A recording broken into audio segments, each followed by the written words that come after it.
Hi guys, hello बच्चों party. कैसे हो आप सब लोग? कैसी है हमारी छोटी सी पलटन? यस बच्चों, am I audible and visible to you all? क्या मेरी आवाज आप सभी बच्चों को आ रही है?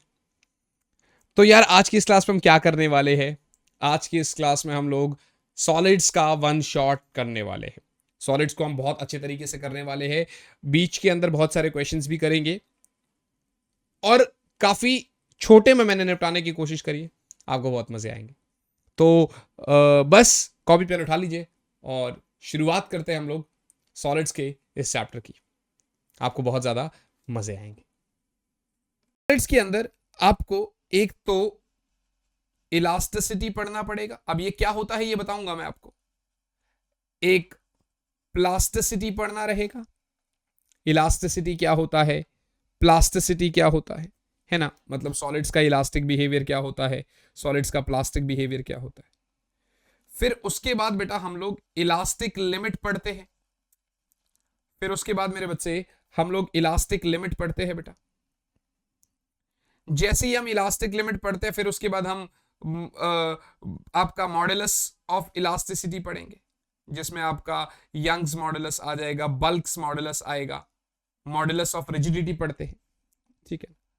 उसके बाद अलग अलग ग्राफ्स पढ़ते हैं। इसके अंदर आपका इलास्टोमर्स पढ़ते हैं।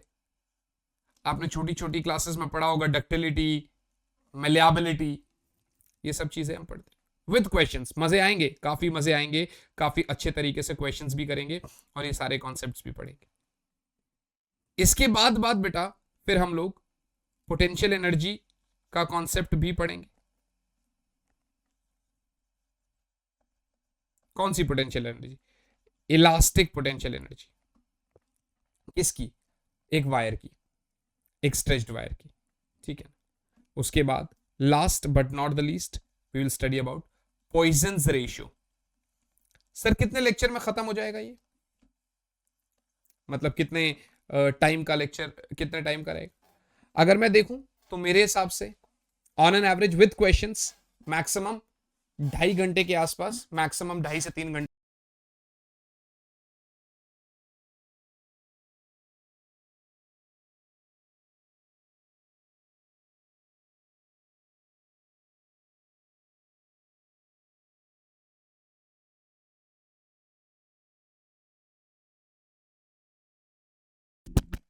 रियली सॉरी गाइस, मेरा माइक बंद हो गया था, पता ही नहीं चला। ये तो अच्छा हुआ कि मैंने देख लिया, अदरवाइज नो साउंड के साथ लेक्चर को मैं कर रहा होता। खैर, शुरुआत करते हैं फिर सॉलिड्स की मजेदार तरीके से, है ना बेटा?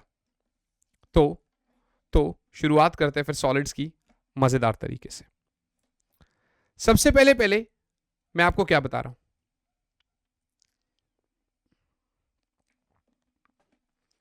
एक रिजिड बॉडी के बारे में जान लीजिए। देखिए, कोई भी परफेक्टली रिजिड बॉडी तो हो ही नहीं सकती इस यूनिवर्स में। कोई भी परफेक्टली रिजिड बॉडी तो होती ही नहीं है इस यूनिवर्स में, मगर स्टिल रिजिड बॉडी तो है, मगर स्टिल रिजिड बॉडी है। मैं कह रहा हूं कि कोई परफेक्टली रिजिड बॉडी नहीं हो सकती, कोई परफेक्टली रिजिड बॉडी नहीं हो सकती। मगर रिजिड बॉडी होती क्या है? जैसे कि अगर मैं ये एक मार्कर ले लेता हूं, सपोज करो, जैसे कि अगर ये मार्कर ले लेता हूं, इसको अगर मैं तोड़ूंगा तो ये नहीं टूटेगा, हाँ कि ना? राइट बच्चा पार्टी? एक हार्ड सॉलिड ऑब्जेक्ट जिसके पास एक डेफिनेट शेप होगा और डेफिनेट साइज होगा, रियलिटी में कोई परफेक्टली रिजिड बॉडी होता ही नहीं। ये कह रहे हैं कि कोई भी ऐसी बॉडी जो स्ट्रेच ना हो सकता हो, जो जिसको मैं कंप्रेस नहीं कर सकता हूं, बेंट ना होता हो, उसको रिजिड बॉडी बोलते हैं। मगर रियलिटी में ऐसी कोई बॉडी है ही नहीं, हाँ कि ना? तो जब भी कोई एक्सटर्नल फोर्स लगाऊंगा बॉडी डिफॉर्म हो सकती है। हम अजम्पशन मान रहे हैं ऐसा करके, ठीक है ना? अब बॉडी को अगर मैं डिफॉर्म कर रहा हूं तो बॉडी की प्रॉपर्टीज होती है। कुछ बॉडी वापस अपने ओरिजिनल पोजीशन में आ सकती है, आने की क्षमता रखती है, कैपेबिलिटीज रखती है। कुछ बॉडीज नहीं आ सकती, कुछ बॉडीज वापस अपने ओरिजिनल पोजीशन में, ओरिजिनल फॉर्म में आने की क्षमता या कैपेबिलिटी नहीं रखती है। तो हम लोग यहां पर वही चीज पढ़ रहे हैं कि इलास्टिसिटी क्या होता है। मगर एक शब्द सबसे पहले पहले, दैट डिफॉर्मिंग फोर्स। एक सबसे पहला शब्द डिफॉर्मिंग फोर्स। सर ये डिफॉर्मिंग फोर्स क्या है? सर ये डिफॉर्मिंग फोर्स क्या है?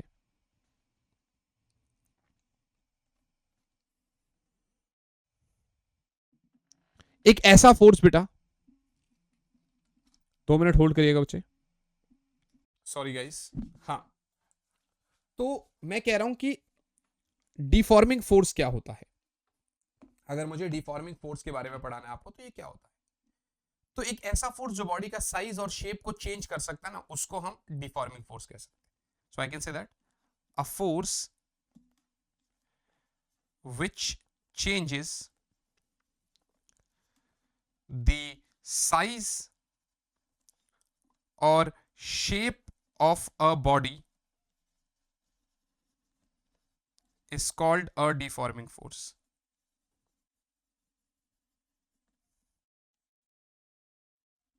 हाँ कि ना? A force which changes the size or shape of a body is called a deforming force बेटा, is called a deforming force. अगर मैं फ्रैंकली आपको बोलूं यहां पर, तो अब दो टर्म्स आते हैं मेरे पास, एक तो इलास्टिसिटी और एक प्लास्टिसिटी। तो मैंने ये बोला कि यार अगर आपने बॉडी के ऊपर फोर्स अप्लाई करा और फोर्स अप्लाई करने के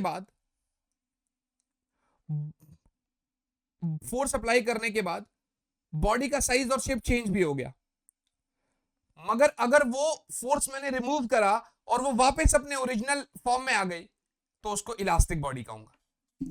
लिखवा देता हूं तो आपको अच्छे से समझ में आएगा। I am saying that if a body regains its original size and shape after the removal of deforming force,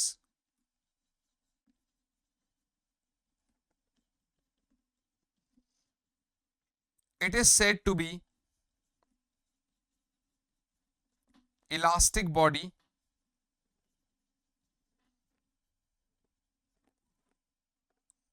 and this property is called elasticity. I hope this is very clear. तो body के ऊपर से अगर आपने deforming force हटा लिया और वो वापस अपनी पोजीशन पे आ गई, तो उसको हम इलास्टिसिटी कहते हैं। तो इसका मतलब अगर बॉडी रिगेन नहीं करेगी तो प्लास्टिसिटी बोलूंगा। तो यहां पर उसके बारे में भी लिख ही देते हैं, लिखने में क्या ही बुराई है। सो आई विल से प्लास्टिसिटी। अब ये प्लास्टिसिटी क्या है बेटा? If a body does not regain its original size and shape even after removal of deforming force, ऐसी बॉडी को प्लास्टिक बॉडी कहते हैं। बात समझ में आ गई? So what is elastic body and what is plastic body? मेरे हिसाब से अभी आपको बात समझ में आ गई होगी।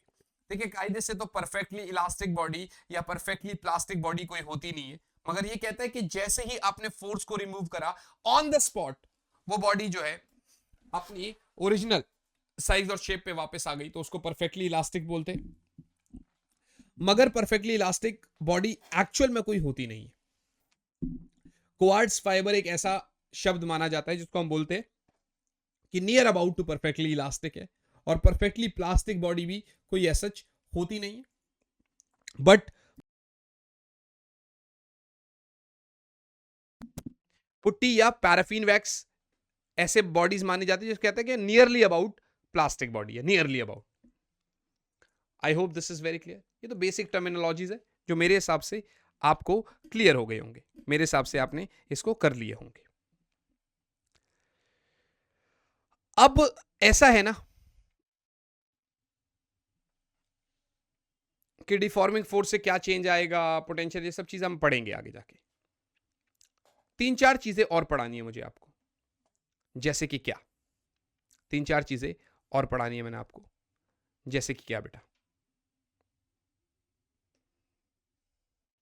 जैसे कि स्ट्रेस। स्ट्रेस क्या होता है? अगर आपने बॉडी के ऊपर फोर्स लगाया बेटा पर यूनिट एरिया, मैं आपको थोड़ा सा किस्सा समझाता हूं। फॉर एन एग्जाम्पल, हमें हमारा टीचर बोलता है, फॉर एन एग्जाम्पल हमें हमारा टीचर बोलता है कि कल तुम्हें पेरेंट्स को लेकर आना है। तो अब हमें नहीं पता कि वो टीचर पेरेंट्स से मेरी क्या कंप्लेंट करने वाला है, हाँ कि ना? मुझे एक्चुअल में नहीं पता कि वो टीचर मेरे पेरेंट्स से क्या कंप्लेंट करने वाला है। तो इसकी वजह से क्या हो सकता है ना बेटा, इसकी वजह से मुझे अंदर ही अंदर स्ट्रेस हो सकता है। तो उसी तरीके से अगर मैंने कोई फोर्स लगाया बॉडी के ऊपर, इंटरनली एक फोर्स सेटअप हो जाता है और उस फोर्स की वजह से स्ट्रेस बनता है, which is known as stress, हाँ कि ना? So I can say that the internal restoring force set up per unit area of cross section of the deformed body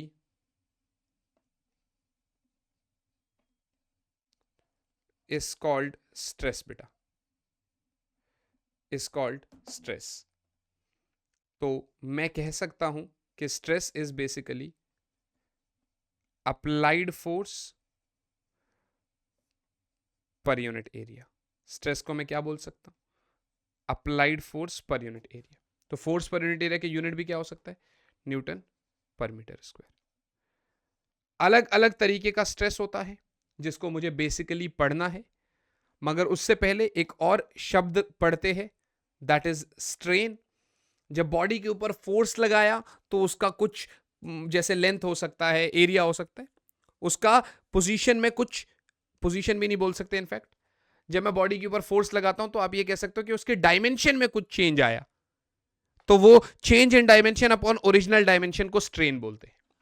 अगर मैं डेफिनेशन लिखवाऊं तो आपको ये कह सकता हूं कि it is the ratio of, अब आप बोलोगे सर बहुत अच्छे से नहीं समझ आया, कोई बात नहीं, अभी डायग्राम बना के पूरा अच्छे से समझाऊंगा, don't worry. Ratio of the change in any dimension produced in the body to the original dimension is called strain.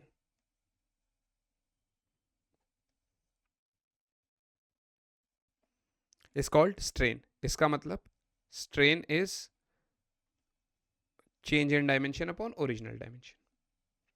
Strain is change in dimension upon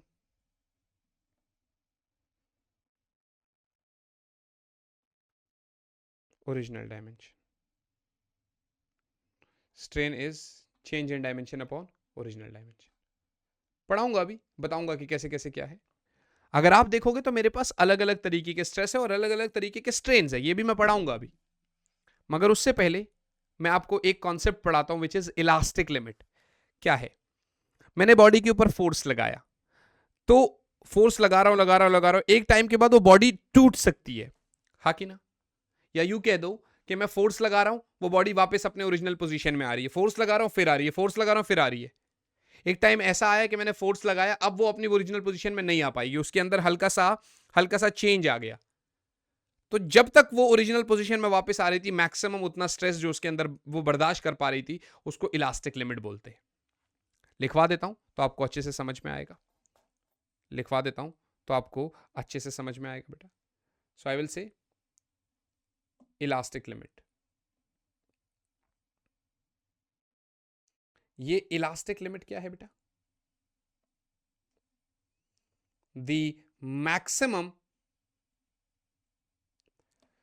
stress the maximum stress within which a body completely regains its original size and shape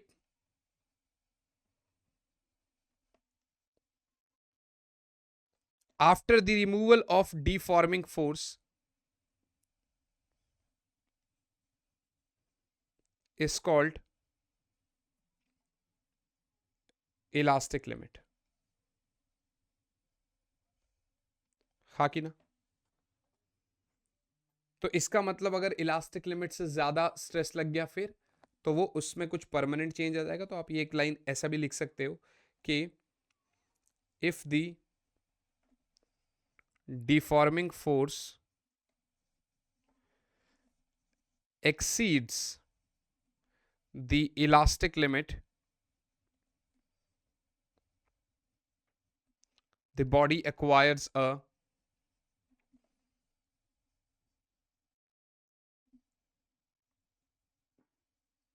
permanent set or deformation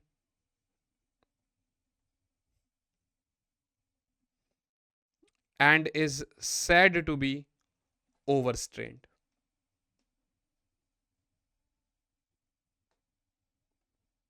and is said to be overstrained बेटा।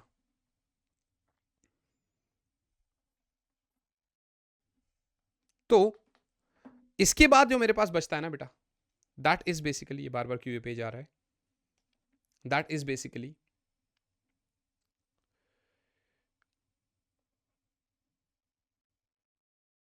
Hooke's law.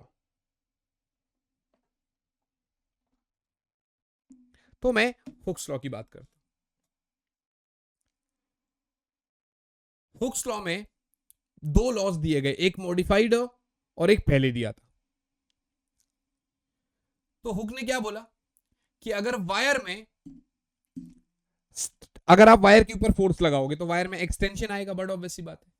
तो वो कह रहा है कि जितना ज्यादा आप लोड लगाओगे ना उसके डायरेक्टली प्रोपोर्शनल है एक्सटेंशन। बाद में हुक्स लॉ को मॉडिफाई किया गया, मगर पहले हुक लॉ ने बोला क्या उसको तो लिखो आप। इसने बोला कि sir this law states that the extension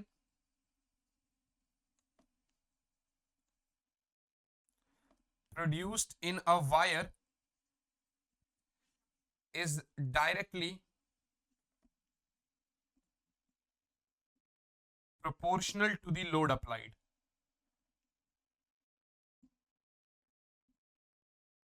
is directly proportional to the load applied बेटा। बाद में मॉडिफाइड वर्जन में जब इसने बोला तो इसने बोला यार इलास्टिक लिमिट से पहले पहले स्ट्रेस स्ट्रेन के डायरेक्टली प्रोपोर्शनल है, ऐसा बोल दिया भाई। लोड मतलब स्ट्रेस और एक्सटेंशन मतलब स्ट्रेन। तो इसने बोला विद इन इलास्टिक लिमिट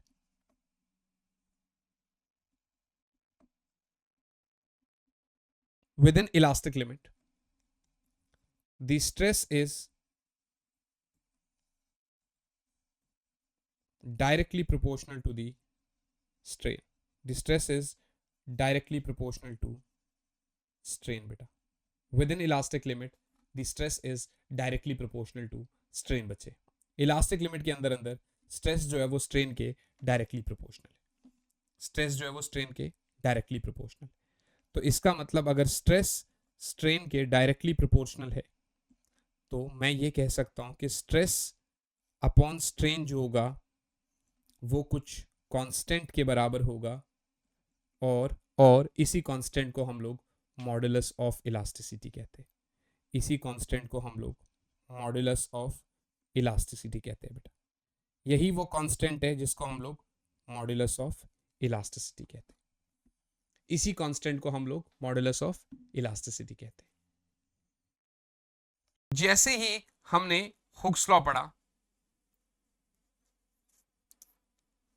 इसके आगे अभी मैंने स्ट्रेस और स्ट्रेन पढ़ाया था, तो स्ट्रेस और स्ट्रेन में मैंने बताया था कि अलग अलग तरीके के स्ट्रेस होते हैं। जैसे अभी स्ट्रेस पढ़ा हमने कि भाई फोर्स पर यूनिट एरिया, अभी पढ़ा ना हमने, स्ट्रेस मतलब फोर्स पर यूनिट एरिया। ठीक है, तो सबसे पहले पहले ध्यान से देखो, अगर मैं ये कह रहा हूं कि जैसे कोई वायर है, इसको मैं खींच रहा हूं ऐसे करके एफ फोर्स के साथ, तो इसके अंदर एक रिस्टोरिंग फोर्स बनता है एरिया वाइज, और वो फोर्स पर यूनिट एरिया ही स्ट्रेस होता है। तो यहां पर हमारे पास आएंगे बेटा टाइप्स ऑफ स्ट्रेस, क्योंकि इन्हीं के बिहाफ पे मैं आगे बहुत सारी चीजें आपको बताने वाला हूं। तो यहां पर हमारे पास आने वाला है बेटा टाइप्स ऑफ स्ट्रेस। बेटा यहां पर हमारे पास क्या आने वाला है? Types of stress. तो सबसे पहला जो स्ट्रेस आता है बेटा दैट इज टेंसाइल स्ट्रेस। सबसे पहला जो स्ट्रेस आता है दैट इज टेंसाइल स्ट्रेस। जैसे आप देख पा रहे हो कि मैंने क्या किया, बॉडी के लेंथ के ऊपर, मतलब एक रॉड के लेंथ के ऊपर मैंने फोर्स लगाया, तो अब क्या होगा? उसका लेंथ बढ़ेगा, बड़ा ऑब्वियस सी बात है। मैंने फोर्स लगाया तो उसका लेंथ बढ़ेगा। तो जैसे ही उसका लेंथ बढ़ा, तो जिस फोर्स की वजह से उसका लेंथ बढ़ा, तो उसको आप टेंसाइल स्ट्रेस या लॉन्गिट्यूडिनल स्ट्रेस बोलते हो। टेंसाइल स्ट्रेस या लॉन्गिट्यूडिनल स्ट्रेस बोलते हो। क्या मेरी बात समझ में आ रही? हाँ कि ना? यानी कि आप यहां पर लिख सकते हो कि it is the restoring force set up पर unit area of a body when the length of a body increases. When the length of a body increases. When the length of a body increases. क्या मेरी बात समझ में आ रही? ये हो गया आपका टेंसाइल स्ट्रेस या फिर लॉन्गिट्यूडनल स्ट्रेस। आगे बढ़ते हैं बच्चे, आगे बढ़ते हैं बेटा। तो अगर मैं यहां पर बोल दे रहा हूं तो टेंसाइल स्ट्रेस आपको समझ में आ गया। दूसरा हमारे पास आता है बेटा कंप्रेशनल स्ट्रेस। कौन सा स्ट्रेस बच्चे? Compressional stress. नाम से समझ में आ रहा है कहीं ना कहीं किसी बॉडी के ऊपर मैं फोर्स लगाऊंगा तो उसका लेंथ डिक्रीज होगा, हाँ कि ना? तो आप यहां पर कह रहे हैं फोर्स पर यूनिट एरिया, और मैं पूरा ना लिखवा के बोल रहा हूं when length of a body decreases. When length of a body decreases बेटा, जब बॉडी की लेंथ डिक्रीज होती है। क्या मेरी बात समझ में आ रही? तो ये कंप्रेशनल स्ट्रेस होता है, राइट बच्चा पार्टी। एक होता है हाइड्रोस्टैटिक स्ट्रेस। अगर किसी चीज के ऊपर सारी डायरेक्शन से फोर्स लग रहा है, जैसे पानी में रख दिया, अब सभी डायरेक्शन से फोर्स लग रहा है, तो दिस फोर्स पर unit area is hydrostatic stress, है ना? और एक मैं आपको पढ़ाऊंगा बेटा टेंजेंशियल स्ट्रेस। इसको पढ़ेंगे अभी, ये जो टेंजेंशियल वाला कॉन्सेप्ट है ना, पढ़ेंगे, डोंट वरी। मतलब मैं क्या बोल रहा हूं, जैसे मेरे पास एक बुक है, फॉर एन एग्जांपल ये एक बुक है, तो ये टेंजेंशियली मैंने फोर्स लगाया है, राइट? यहां से इसके टेंजेंट के अलोंग फोर्स लगाया है। तो इसमें क्या होता है, नीचे वाला हिस्सा फिक्स होता है, और ऊपर क्योंकि आप टेंजेंशियली फोर्स लगाते हो तो ये कुछ इस तरीके से ऐसे लगता है फोर्स। पढ़ेंगे इसको अच्छे तरीके से, don't worry for that. Tangential stress बोलते हैं या शियरिंग स्ट्रेस भी बोलते हैं इसको, या फिर इसको हम लोग शियरिंग स्ट्रेस भी बोलते हैं, ठीक है ना? तो हाइड्रोस्टैटिक में क्या है कि कोई चीज को मान ले मैंने पानी में रख दिया, तो अब सभी डायरेक्शन से उसके ऊपर फोर्स लगेगा ना बेटा। अभी उसके ऊपर फोर्स सभी डायरेक्शन से लगेगा कि नहीं लगेगा? लाइक एवरी डायरेक्शन से उसके ऊपर फोर्स लगेगा। सो दैट फोर्स पर unit area is hydrostatic force. और टेंजेंशियल वाला तो अभी बताना ही है मैंने अच्छे से, तो don't worry for that also. Stress वाला कॉन्सेप्ट हो गया, शायद आपने लिख लिया होगा। I am moving ahead towards the strain वाला पार्ट। अब मैं आगे चल रहा हूं स्ट्रेन वाले पार्ट की तरफ। आपने अभी पढ़ा strain is the change in dimension upon original dimension. अभी तो हमने पढ़ा that it is the change in dimension upon original dimension, that it is the change in dimension upon original dimension बेटा। So strain is the change in dimension upon original dimension. अगर मैं आपको गौर से देख के बताऊं बेटा, तो इधर भी टाइप्स ऑफ स्ट्रेन में अलग अलग तरीके के स्ट्रेन होते हैं बेटा। इधर भी टाइप्स ऑफ स्ट्रेन में अलग अलग तरीके के स्ट्रेन। पहला लॉन्गिट्यूडिनल स्ट्रेन,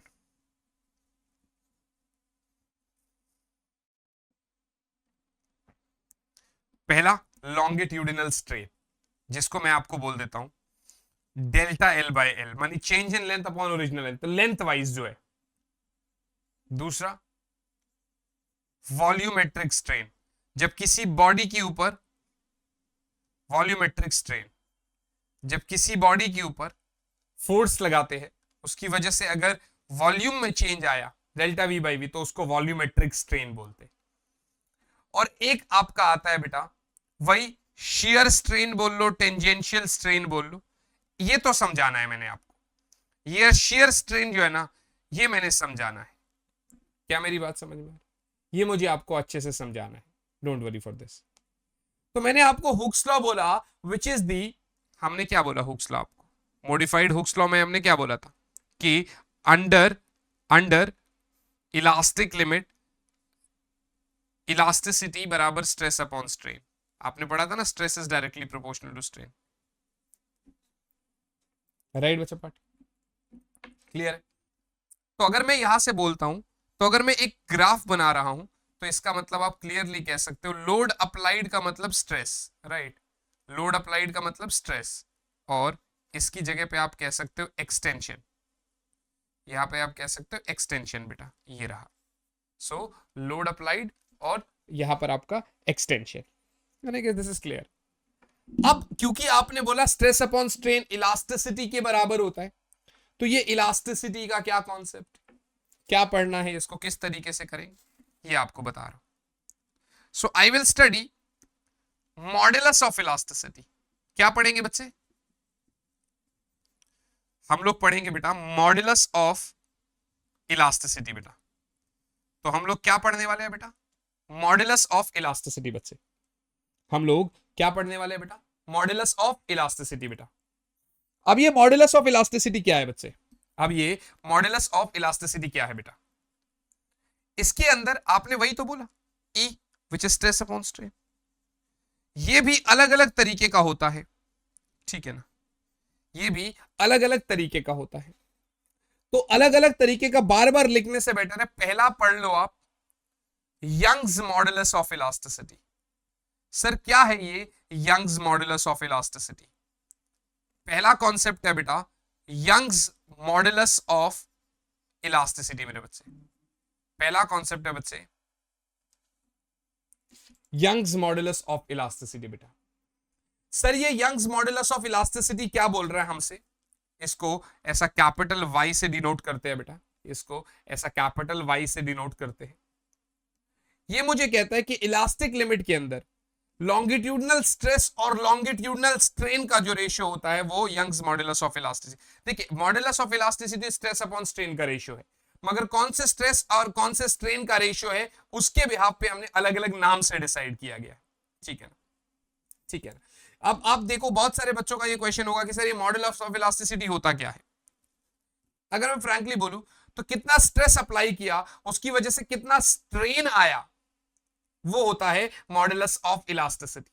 मतलब हमें ये बताने की कोशिश कर रही है कि कौन सा बॉडी कितना ज्यादा प्लास्टिक है तो कौन सा बॉडी कितना ज्यादा इलास्टिक है, वो मॉडुलस ऑफ इलास्टिसिटी से हमें पता चलता है। I hope this is clear.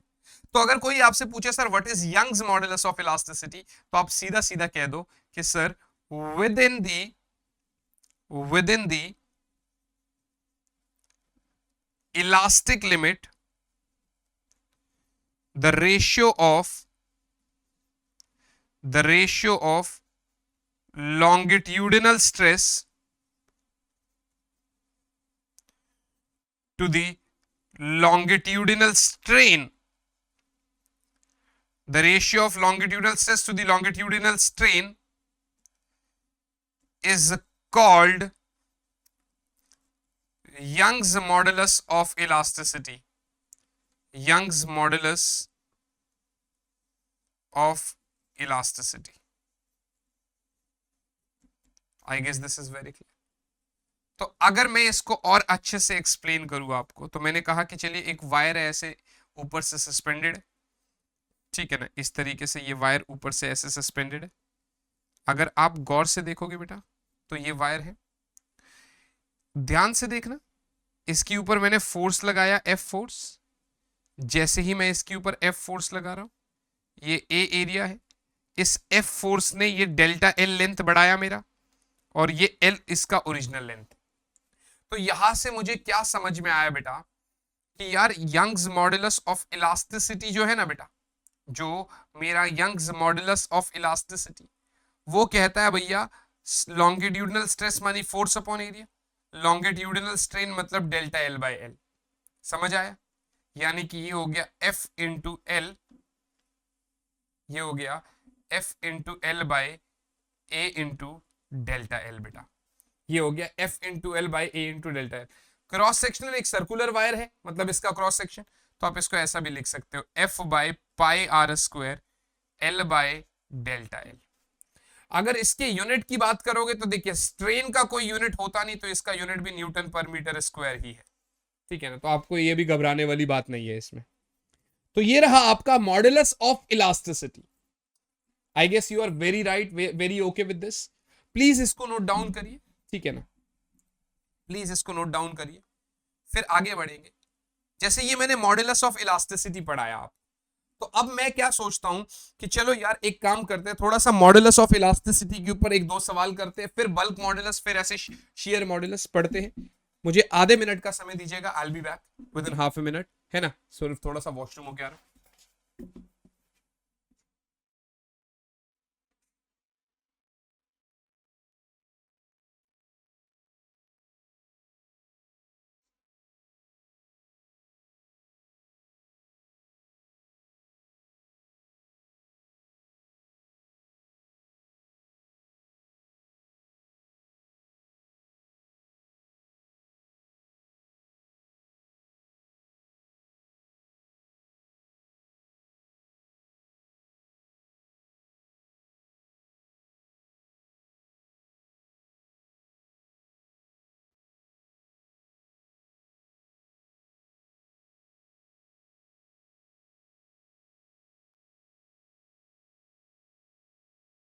Yes बच्चा पार्टी।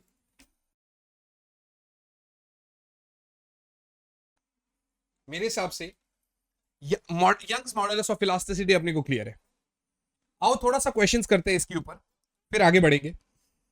कुछ कुछ क्वेश्चंस करते हैं इसके ऊपर, जैसे कि बिल्कुल पहला सवाल, बिल्कुल पहला सवाल जो हमसे एनसीईआरटी में ही दिया हुआ है, ये एनसीईआरटी का क्वेश्चन है, तो आपको अच्छा लगना चाहिए और आपसे हो भी पाएगा, डोंट वरी फॉर दैट। कह रहा sir a structural steel rod, a structural steel rod has a radius of 10 mm and a length of 1 meter.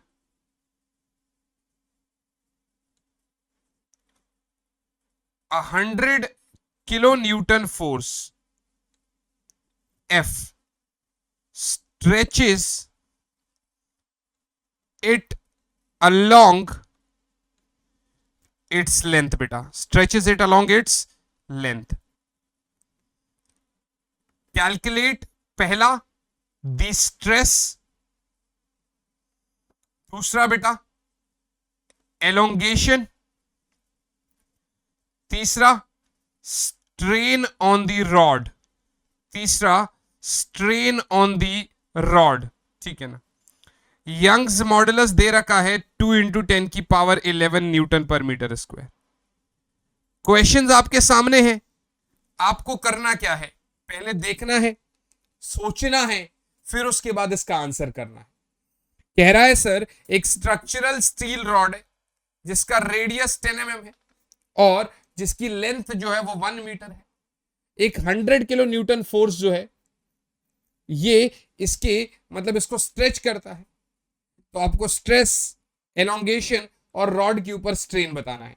आपको स्ट्रेस, एलोंगेशन और साथ ही साथ में रॉड के ऊपर स्ट्रेन बताना है बेटा, साथ ही साथ में रॉड के ऊपर स्ट्रेन बताना है बच्चे।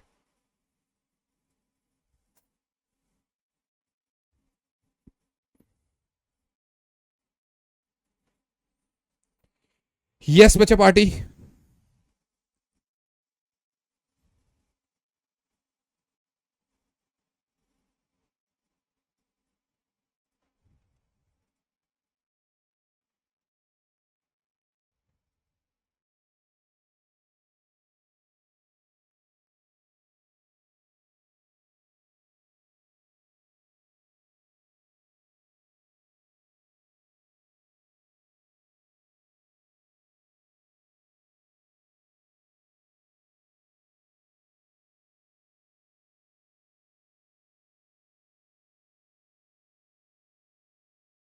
तो शायद आप कर लोगे इसको, मैं करवा देता हूं आपको। ध्यान से देखिएगा बच्चे, ध्यान से देखिएगा। स्ट्रक्चर सी रॉड है, रेडियस 10 mm है, लेंथ 1 मीटर है, 100 किलो न्यूटन का फोर्स इसको स्ट्रेच करता है लॉन्ग इट्स लेंथ। आपको stress, elongation, strain on the rod बताना है। सॉल्व करते हैं बेटा, ध्यान से देखिएगा। अगर मैं बोलूं स्ट्रेस, तो स्ट्रेस क्या है बेटा? फोर्स पर यूनिट एरिया, और I can say F by pi are square, और आई कैन से 10 की पावर 100 किलो न्यूटन का मतलब 10 की पावर 5 हो गया न्यूटन, बाई पाई हो गया 22/7, और आर का मतलब क्या है 10 mm, यानी 0.01 मीटर इंटू 0.01 मीटर। तो ये सॉल्व करते हैं, इट इज 3.18 इंटू 10 की पावर 8 न्यूटन पर मीटर स्क्वायर। बेसिक सवाल है, बेसिक कॉन्सेप्ट है, आपको अच्छे से समझ में भी आएगा और अच्छे से आएगा भी। I guess this is clear है ना, ए वाला पार्ट तो क्लियर हो गया। दूसरा कहता है एलोंगेशन बताना है, मतलब डेल्टा एल बताना है। अब यार वो y बराबर क्या होता है, Young's modulus, force upon area into L by delta L. तो डेल्टा एल सामने कर दो, ये हो जाएगा F by A into Y, और इधर एल। सारी चीजें गिवन है। एक बात बताओ, एफ बाई ए तो गिवन है, तो ये वाला वैल्यू तो गिवन है मुझे, यानी 3.18 इंटू 10 की पावर 8।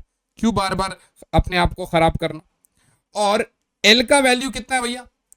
लेंथ तो 1 मीटर है, ये भी ठीक है। और यंग्स मॉडुलस कितना है? 2 इंटू 10 की पावर 11, ये भी सही है। ये आ जाएगा 1.59 इंटू 10 की पावर -3, और आई कैन से 1.59 mm, 1.59 mm। दूसरा पार्ट भी क्लियर हो गया, सही है यार। तीसरे में पूछ रहा है स्ट्रेन ऑन रॉड, तो सी वाला पार्ट में डेल्टा एल बाय एल पूछ रहा है, मानी 1.59 mm divided by 1 metre.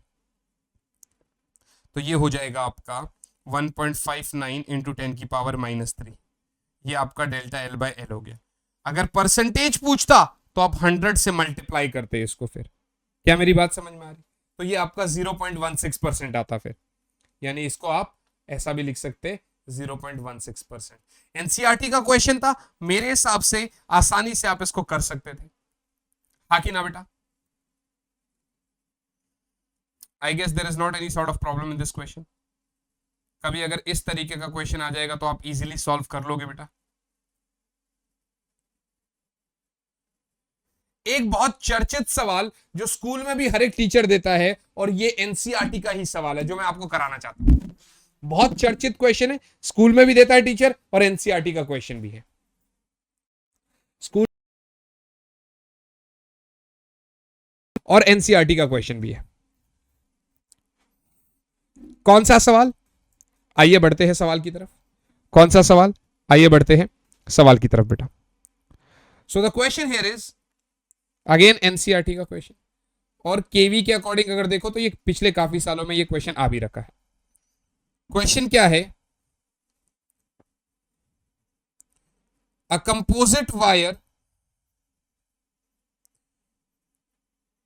of uniform diameter 3 mm consisting of a copper wire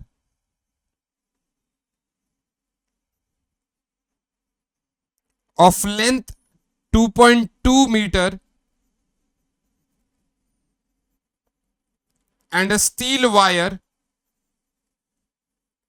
of length 1.6 meter stretches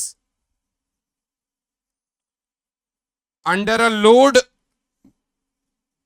bye 0.7 mm. Calculate the load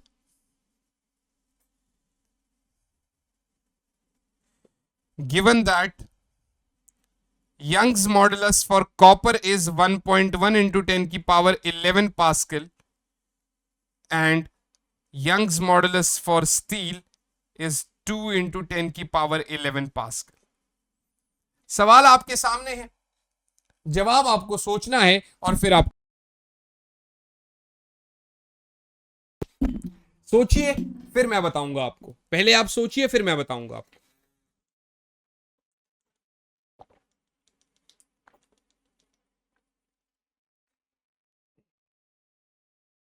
yes बच्चों,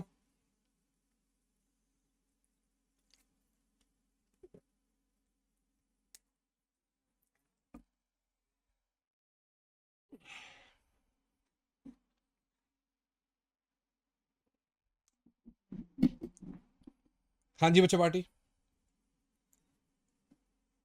बताइए बेटा। ट्राई तो करिए, ट्राई करना तो हमारा हक है, जन्म सिद्ध अधिकार है ट्राई करना।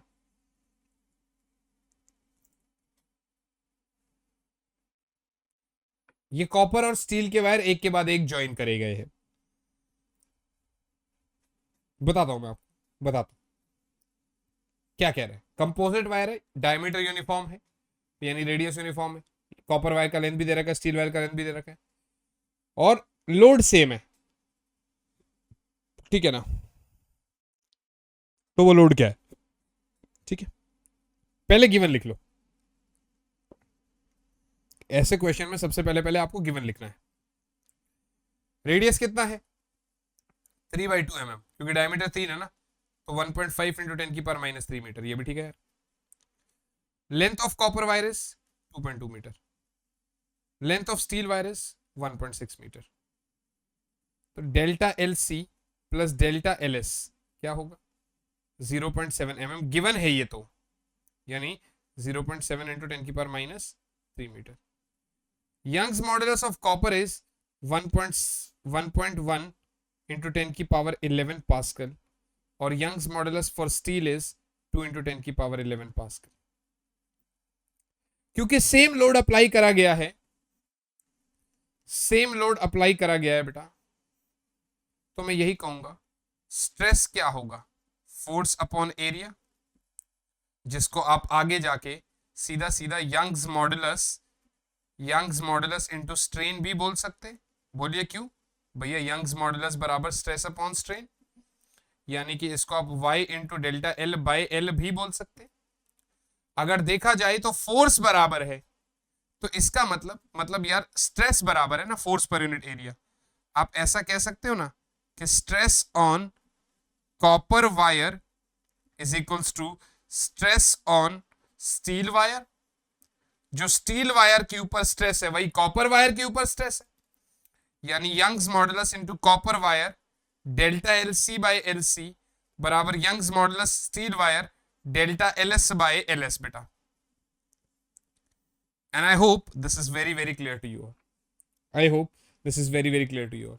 यहां तक तो मेरे को समझ में आ गया। तो delta L C by delta L S जो यहां से आएगा वो कितना आएगा, वो आएगा Y S into L C upon Y C into L S, which is basically value put करिए 2 इंटू 10 की power 11, L C is 2.2, this is 1.1 into 10 की पावर 11 इंटू 1.6। अगर मैं खुद को हाइड करता हूं तो आपको यहां पर क्या दिखता है बेटा, आपको दिखता है इट इज इक्वल्स टू 2.5, आपको दिखता है it is equals to 2.5। That simply means delta L C बराबर 2.5 टाइम्स डेल्टा एल एस। ध्यान से देखना, डेल्टा एल सी बराबर 2.5 टाइम्स डेल्टा एल एस। क्या मेरी बात समझ में आ रही? डेल्टा एल सी बराबर 2.5 टाइम्स डेल्टा एल एस। हाँ जी बच्चे, इज एवरीथिंग ओके नाउ? समझ आ रहा है मैं क्या बोल रहा हूं? डेल्टा एल सी बराबर 2.5 times delta L S, delta L C बराबर 2.5 टाइम्स डेल्टा एल एस। मतलब ये तो मेरा डेल्टा एल सी और डेल्टा एल एस का कॉन्सेप्ट, मतलब इसका रिलेशन आ गया, मगर गिवन कुछ और भी चीजें हैं आगे। यहां तक एक बार नोट करो, फिर आगे बढ़ते हैं, फिर वो गिवन चीजें भी लिखते हैं, फिर तरीके से देखते हैं चीजों को।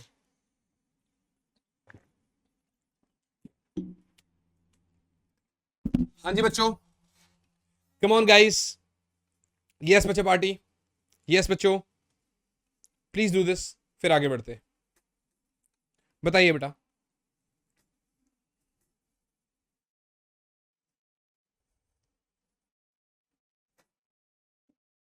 यहां तक हो ही गया होगा। चलो मैं खुद को प्रेजेंट कर देता हूं। अब आगे जाते हैं बेटा। मुझे ये पता है कि delta L C plus delta L S जो है वो 7 mm है, 7 इंटू 10⁻³ मीटर। ये भी ठीक है, ये भी ठीक है, सॉरी 0.7। तो डेल्टा एल सी की जगह तो 2.5 डेल्टा एल एस लिख सकता हूं, plus again delta L S बराबर 0.5 इंटू 10⁻³ मीटर। तो 3.5 डेल्टा एल एस बराबर 0.7 इंटू 10⁻³ मीटर। तो यहां पर आ जाएगा डेल्टा एल एस बराबर 0.7 बाई 3.5 इंटू 10⁻³ मीटर। पॉइंट से पॉइंट हटो तो 7 से 1/5 which is 0.2।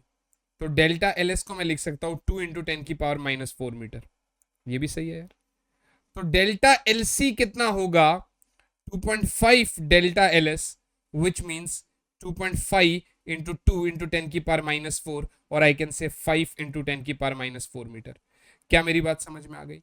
Delta L S भी हो गया, डेल्टा एल सी भी हो गया, डेल्टा एल एस भी हो गया, डेल्टा एल सी भी हो गया। तो फोर्स तो क्या होता है, एरिया इंटू, चाहे आप कॉपर के लिए ले लो चाहे आप स्टील के लिए ले लो, एक ही बात। एरिया का मतलब pi are square, this is Young's modulus of copper, delta L C by L C, सारी वैल्यूज गिवन है। 22/7, रेडियस है 1.5 10⁻³ का होल स्क्वायर, यंग्स मॉडुलस है 1.1 × 10⁻11। डेल्टा एल सी जो होगा इंटू बेटा, डेल्टा एल सी कितना था, 5 इंटू 10⁻⁴ डिवाइडेड बाय बेटा एल सी इज 2.2।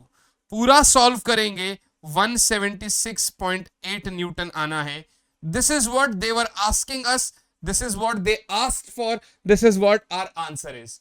तो ये रहा अपना फाइनल आंसर, यही वो चीज थी जिसके बारे में वो बार बार हमसे पूछ रहे थे। And this is what it was, Young's modulus of elasticity. 2 सवाल भी करा दिए, कॉन्सेप्ट भी पढ़ा दिया। बताइए जरा, यहां तक समझ आता तो आगे बढ़ेंगे फिर। If this is clear till here then we will move ahead, फिर हम आगे बढ़ते हैं बेटा। यदि यहां तक क्लियर है तो आगे बढ़ेंगे और आगे पढ़ेंगे।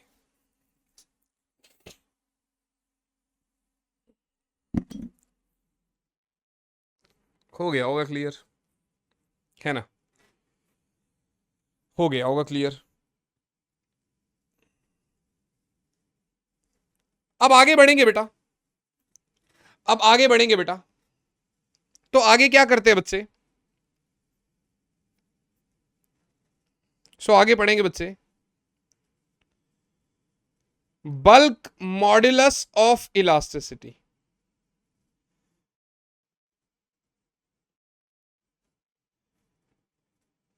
Bulk modulus of elasticity. Now we'll move on to the bulk modulus of elasticity. बेटा क्या है मेरे भाई ये बल्क मॉडुलस ऑफ इलास्टिसिटी? वही आपने सभी डायरेक्शन में फोर्स लगाया, तो फोर्स पर यूनिट एरिया क्या होता है, प्रेशर होता है, हाँ कि ना? ऐसे सभी डायरेक्शन में फोर्स लगाया, जिसकी वजह से पहले तो इसका कुछ वी वॉल्यूम था बेटा, मगर अभी इसका कुछ डेल्टा वी वॉल्यूम डिक्रीज हो गया, तो अभी जो फाइनल वॉल्यूम बना वो वी माइनस डेल्टा वी बना। आई होप दिस इज क्लियर।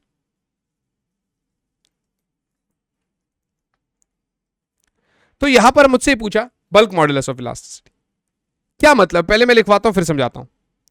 बोला sir with in the elastic limit, with in the elastic limit the ratio of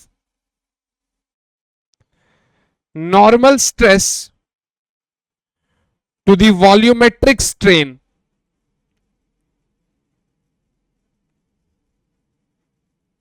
the ratio of normal stress to the volumetric strain is called bulk modulus of elasticity beta is called bulk modulus of elasticity मेरे बच्चे क्या मेरी बात समझ में आ रही within the elastic limit the ratio of normal stress to the volumetric strain माने ये पता है क्या बोल रहा है इसको हम K से डिनोट करते हैं K बोल रहा है normal stress upon volumetric strain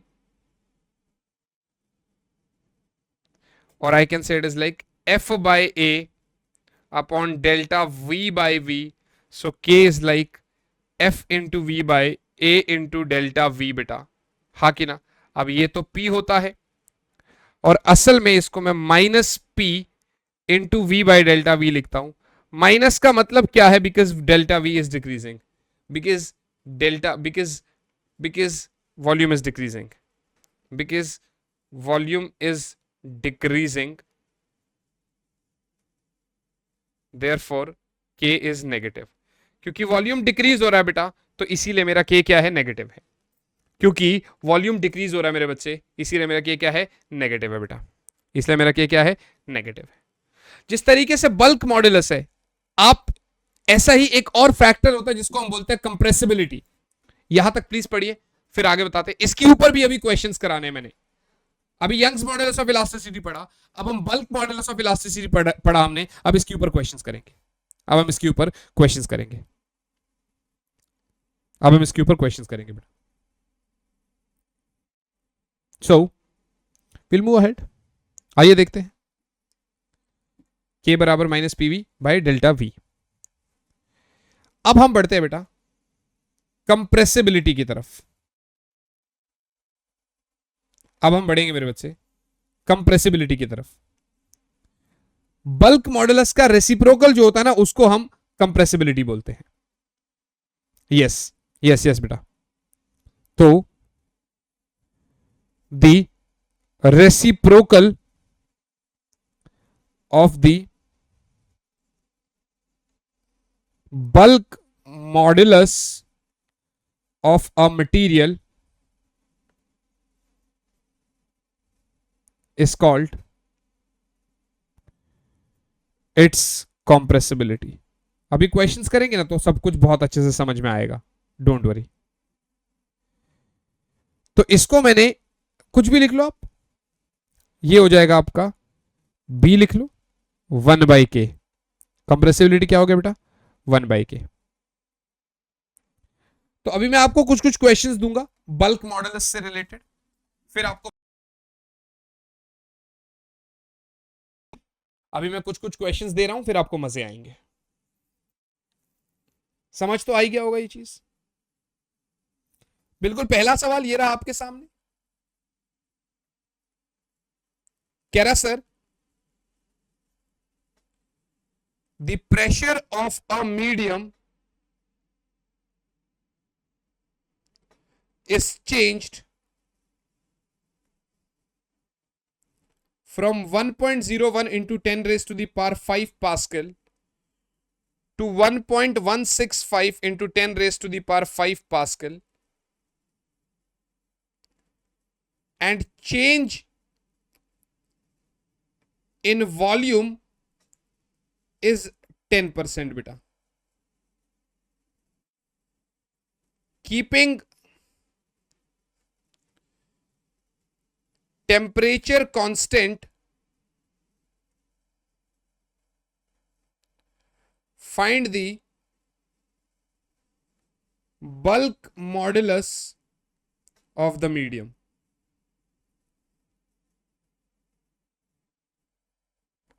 please solve करिए इस क्वेश्चन को मैं एक बार चार्जर लेकर आता हूं सॉल्व करो इसको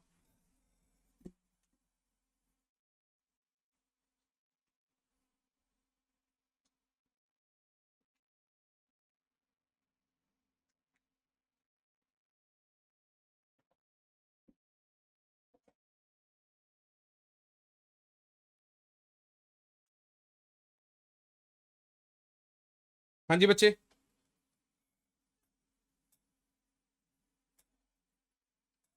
सवाल समझ आया? प्रेशर चेंज हो रहा है, change in volume is 10%, temperature constant रखना है, आपको मीडियम का बल्क मॉडुलस बताना है, आपको मीडियम का बल्क मॉडुलस बताना है। कैसे करेंगे हम लोग?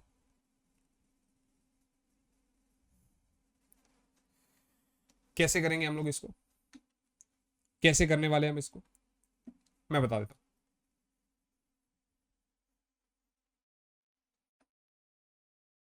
तो P जो है वो कितना है? 1.165 माइनस 1.01 इंटू 10⁵ तो मेरे को ये मिला 0.155 into 10⁵ pascal. Delta V by V जो है वो कितना होगा? 10%, विच इज लाइक 0.1। तो बल्क मॉडुलस क्या है?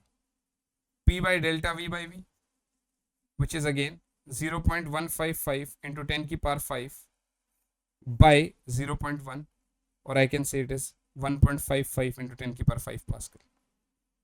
This is what it is. देखा कितना बेसिक सवाल था, कितने बेसिक तरीके से हमने कर लिया इसको।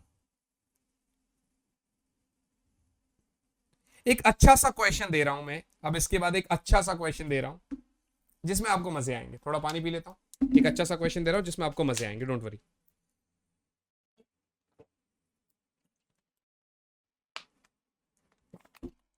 यस बच्चे, तो सवाल ये रहा बेटा, कह रहा sir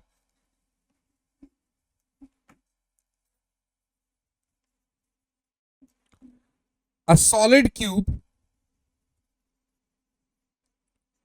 is subjected to a pressure of 5 into 10 raised to the power 5 Newton per meter square. Each side of the cube is shortened by 1%. Find the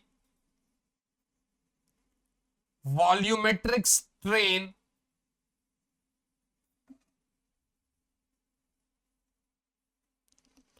and bulk modulus of elasticity of the cube.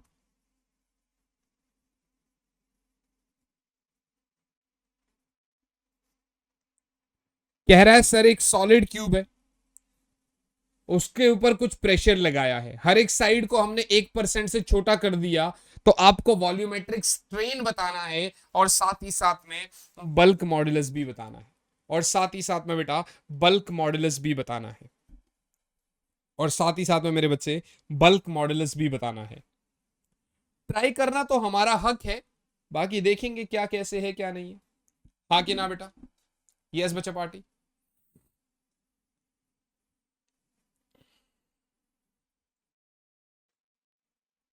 Yes बच्चे?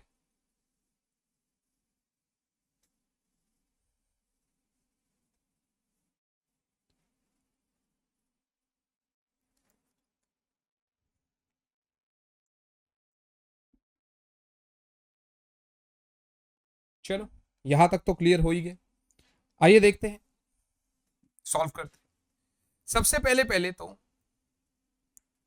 Solution में मान लेते हैं length of each side. Length कौन सा?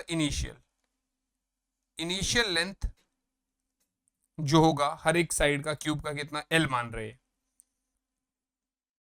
तो final length हर एक side का कितना होगा? एल में से 1% कम हो गया, 1% ऑफ एल, और I can say it is like L minus 1/100 of L, या एल कॉमन ले लो तो 1 माइनस 1/100। बात समझ में आ गई? तो इनिशियल वॉल्यूम कितना होगा बेटा? एल क्यूब, जिसको मैंने वी कह दिया नॉर्मली। तो मेरा फाइनल वॉल्यूम कितना होगा बेटा? एल फाइनल का whole cube, which is like L cube 1 minus 1/100 का होल क्यूब। सही बोल रहा हूं? अगर मैं डेल्टा वी बोलता हूं तो वो क्या होगा, V final minus V initial, यानी कि वी, भाई एल क्यूब क्या मतलब है, वी है, इसको ऐसे लिख सकता हूं ना, वी 1 माइनस 1/100 का होल क्यूब, यानी कि वी अगर पूरा ही कॉमन ले लिया तो 1 माइनस 1/100 का whole cube minus V initial, तो वी है, तो वी कॉमन लेके 1 माइनस कर दिया। हाँ कि ना? सही है यार। मुझसे तो डेल्टा वी बाई वी पूछ रहा है वो, ठीक है यार, यहां तक लेकिन पहले आप कर लो, फिर उसके बाद एक बार यहां तक नोट कर लो, फिर आगे बढ़ेंगे, फिर बताऊंगा कैसे करना है। Please note down till here, यहां तक नोट करिए अच्छे से, फिर मैं आगे बताऊंगा क्या कैसे करना है। यहां तक अच्छे से नोट कर लो बेटा। हाँ जी बच्चे, यहां तक अच्छे से नोट कर लो, फिर आगे बढ़ेंगे। यहां तक अच्छे से नोट कर लो, देन वील मूव अहेड, फिर आगे बढ़ते हैं बेटा। हाँ जी बच्चा।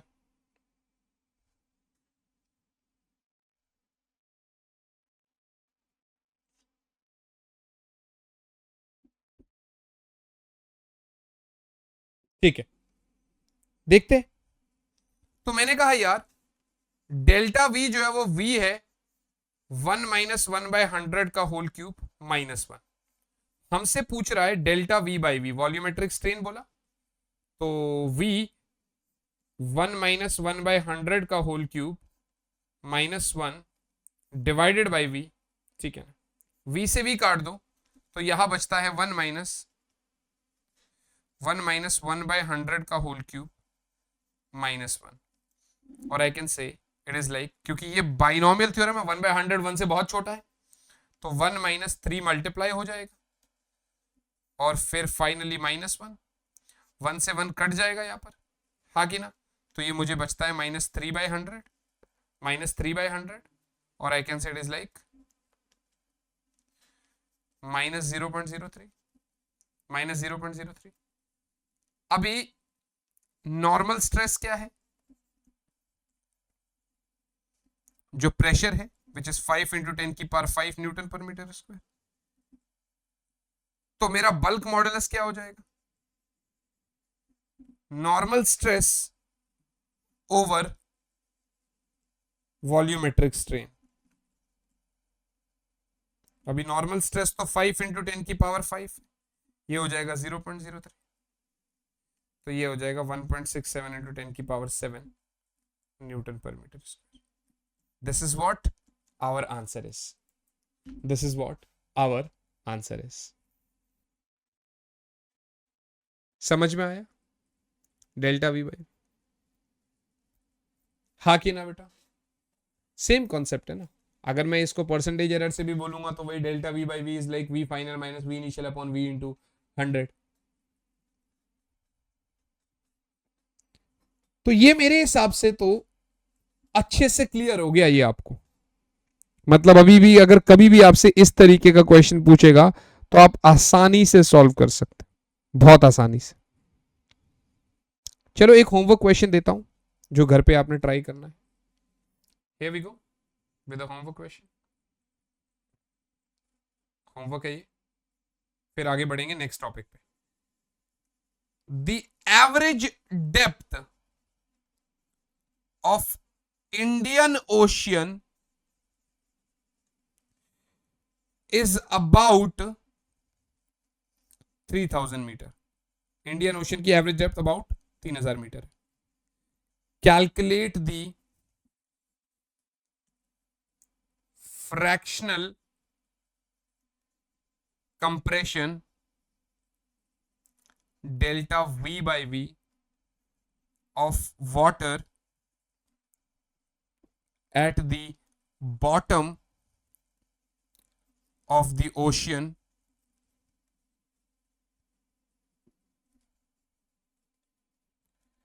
given that the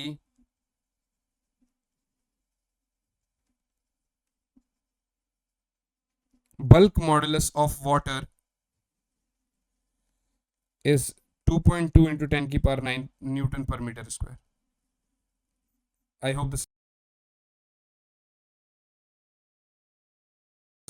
आपको कितना compression delta V by V बताना है वाटर का।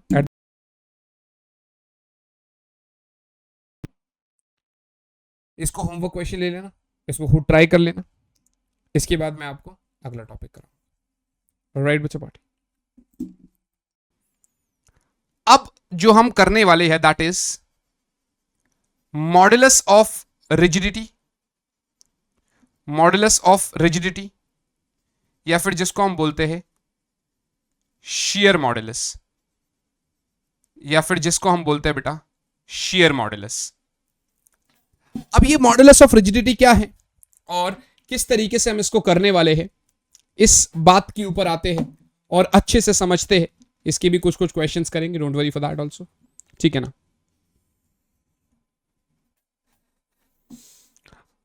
आप गौर से देखना बेटा, मैंने ये बोला कि अभी जो मॉडुलस ऑफ रिजिडिटी है वो तो स्ट्रेस अपॉन स्ट्रेन का रेशियो है, हाँ कि ना। आपने कहा बिल्कुल ठीक बात है। मैं ये कह रहा हूं कि यार एक मेरे पास फिक्स्ड फेस है, ये देखना, जैसे किताब का मैंने आपको कल एग्जांपल दिया ना, एक फिक्स्ड फेस है, ठीक है ना, ये फिक्स्ड फेस है और इधर से मैंने क्या किया, ध्यान से देखना, अभी समझाता हूं, अभी बताता हूं, कोई बात नहीं, टेंशन मत लो। यहां से मैंने एक, देखिए ये कोई भी सरफेस है, मैंने टेंजेंशियल फोर्स लगाया, मतलब ऐसे मैंने इसको खींचा, ऐसे, हाँ कि ना। नीचे से फिक्स्ड है, ऊपर से मैंने ऐसे खींचा, तो क्या होगा बेटा, बड़ी सिंपल सी बात है, इसमें होना क्या ही है, ये कुछ इस तरीके से जाएगा बच्चे, अगर आपको मैं बताऊं तो ये कुछ इस तरीके से जाएगा। किस तरीके से जाएगा बेटा, ये कुछ इस तरीके से जाएगा, ऐसे, ऐसे जाएगा कि नहीं जाएगा, हाँ कि ना बोलो, हाँ या ना बोलो। ये जैसे अगर मैं आपको बोलूं, just give me a moment बच्चों, ये एक बुक है, इधर ये नीचे वाला सरफेस फिक्स्ड है और ये ऊपर को मैं ऐसे खींचूंगा, अगर मैं ऐसे खींचूंगा तो ये ऐसे ऐसे टेढ़ा हो जाएगा कि नहीं हो जाएगा, ये वाला फेस थोड़ा सा आगे जाएगा, एंगल बनेगा, हाँ कि ना, बनेगा एंगल कि नहीं बनेगा, आप कहेंगे सर बिल्कुल बनेगा। तो मैंने कहा यार ये थीटा एंगल से डिस्प्लेसमेंट हो गई इधर, क्योंकि आपने टेंजेंशियल फोर्स लगाया था, यस और नॉट, और ये जो लेंथ में उधर डिस्प्लेसमेंट हुआ है इसको डेल्टा एल बोलेंगे, और इसकी जो ओरिजिनल साइड की लेंथ है वो उसको एल बोल रहा हूं, हाँ कि ना। तो उसी तरीके से बेटा मॉडुलस ऑफ रिजिडिटी या शियर मॉडुलस जो है ना, इसको हम ईटा से डिनोट करते हैं, किसी डिनोट करते हैं ईटा से। ये भी बोलता है, इसका भी बात वही है कि sir with in the elastic limit के अंदर within the elastic limit the ratio of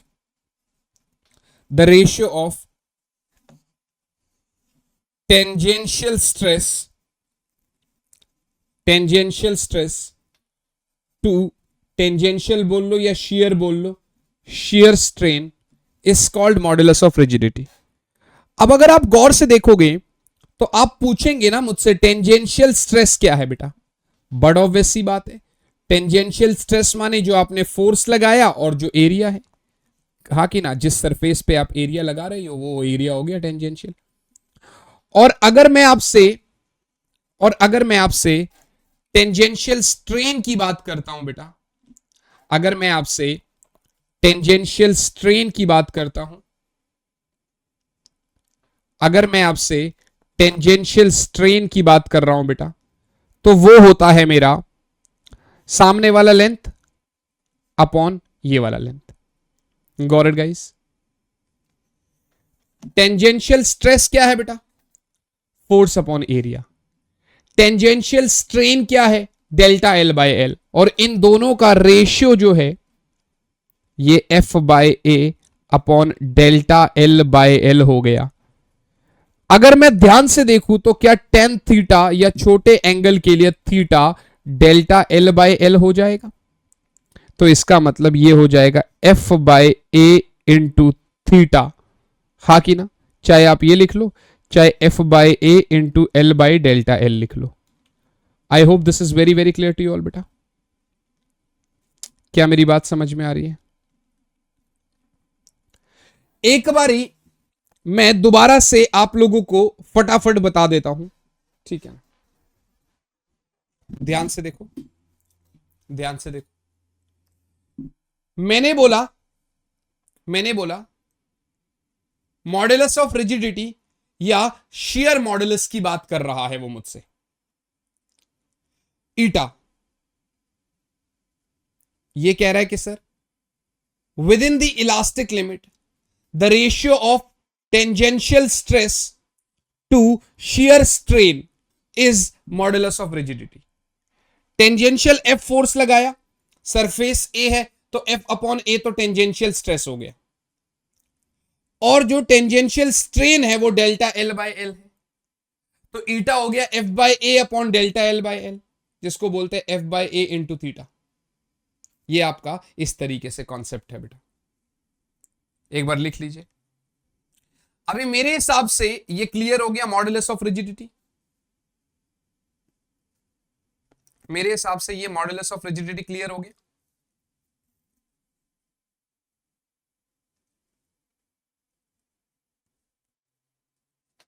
अगर हम आगे चलते हैं बच्चे, अगर हम लोग आगे चलते हैं बेटा, तो हम लोग क्या देख पा रहे हैं यहां पर, ध्यान से देखना आप लोग। हम लोग इसके ऊपर क्वेश्चन करते हैं, जैसे हमने बाकी सब चीजों के ऊपर भी क्वेश्चन करे हैं, तो हम लोग यहां पर भी क्वेश्चन करते हैं बेटा, है ना? एनसीईआरटी का क्वेश्चन है बेसिक, कह रहा sir a square lead of side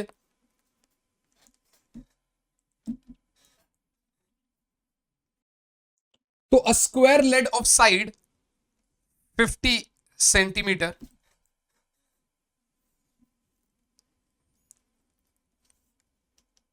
and thickness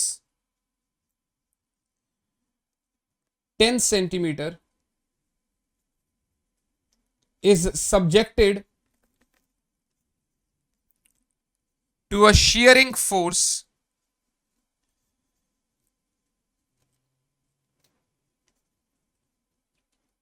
on its narrow face of magnitude 9 into 10 की power 4 Newton. The lower edge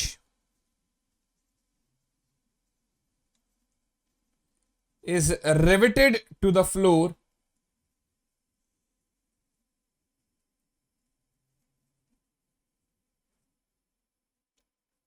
how much is the upper edge displaced?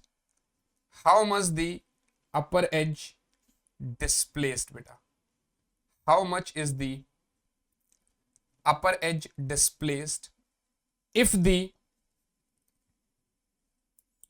shear modulus of lead is 5.6 into 10 raised to the power 9 pascal. Question आपके सामने है बेटा, आपको इसको solve करना है बच्चे। क्वेश्चन आपके सामने है, आपको इसको सॉल्व करना है। Let's see.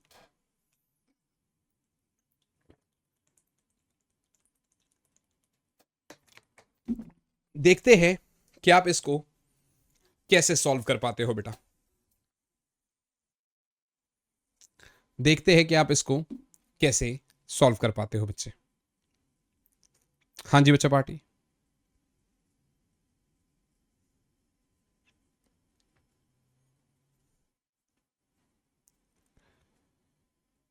अब इसमें भी क्या है, आपको एल दे रखा है 50 सेंटीमीटर स्क्वायर का साइड, ठीक है ना, विच इज 0.50 मीटर, ठीक है ना। फोर्स जो आप लगा रहे हैं that is 9 into 10 raise to the power 4 newton. Eta की वैल्यू दे रखी है उसने। एरिया कितना है भैया, 50 सेंटीमीटर 10 सेंटीमीटर, तो लेंथ इंटू ब्रेड्थ इंटू 10⁻⁻⁴ हो जाएगा, इतना मीटर स्क्वायर हो जाएगा, यानी 0.05 मीटर स्क्वायर। अगर आप गौर से देखेंगे तो ईटा का फॉर्मूला हमने क्या बोला, F/A इंटू L/Δl। तो आप कह सकते हैं eta is like 9 into 10⁻⁴, L की जगह 0.50 मीटर बाय 0.05 इंटू Δl। तो Δl हो गया मेरे बच्चे 9 into 10⁻⁴ into 0.5 by 0.05 into eta की जगह 5.6 इंटू 10⁹। तो Δl आपको मिल रहा है मेरे बच्चे 0.16 millimetre. I hope this is very very clear to you. क्या मेरी बात समझ में आ रही है? क्या यहां तक क्लियर है? आई गेस अगर इस तरीके का आपसे क्वेश्चन पूछेगा तो ये क्लियर है। हाँ जी,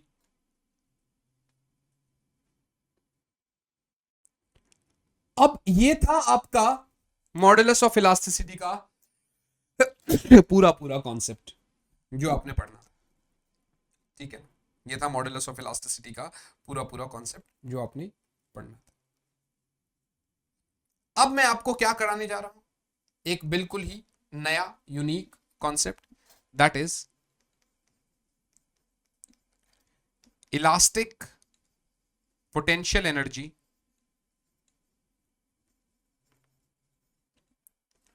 of a stretched wire।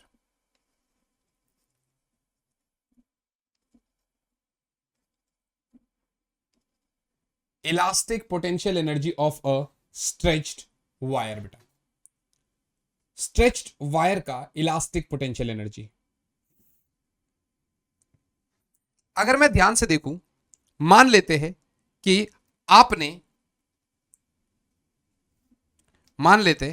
आपने एक वायर की बातचीत करी यहां पर,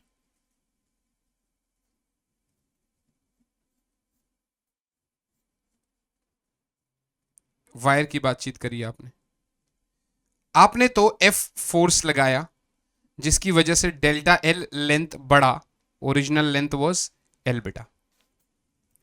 अगर आप गौर से देखोगे तो यहां पर F एवरेज कितना होगा, इनिशियली 0 फोर्स लगा था, फाइनली आपने F लगा दिया बाई 2, तो ये रहा आपका F/2। This is the average internal force जो इसके ऊपर लग रहा है। अगर ये फोर्स है और डिस्प्लेसमेंट भी हो रहा है तो मैं यहां पर लिख सकता हूं कि work done on the wire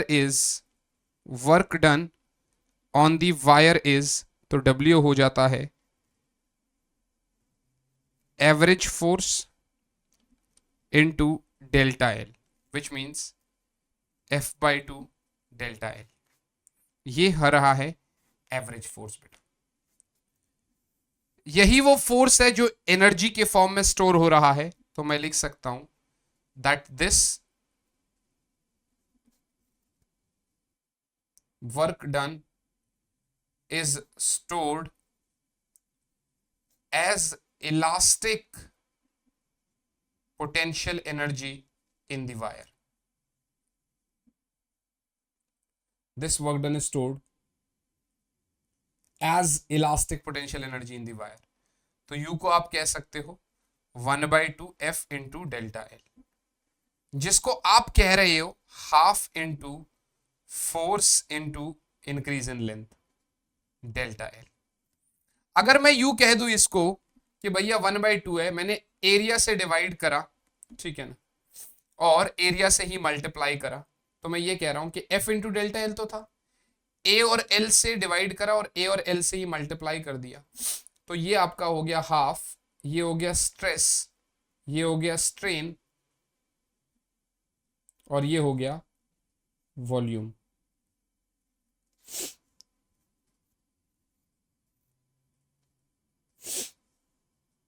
अगर मैं ध्यान से देखूं तो ये आपका इस तरीके से,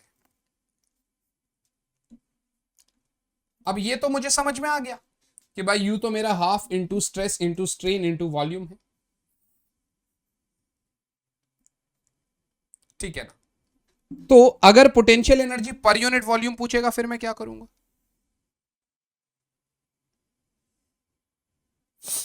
अगर वो मुझसे कह रहा है potential energy per unit volume मानी स्मॉल यू, तब मैं क्या बोलूंगा?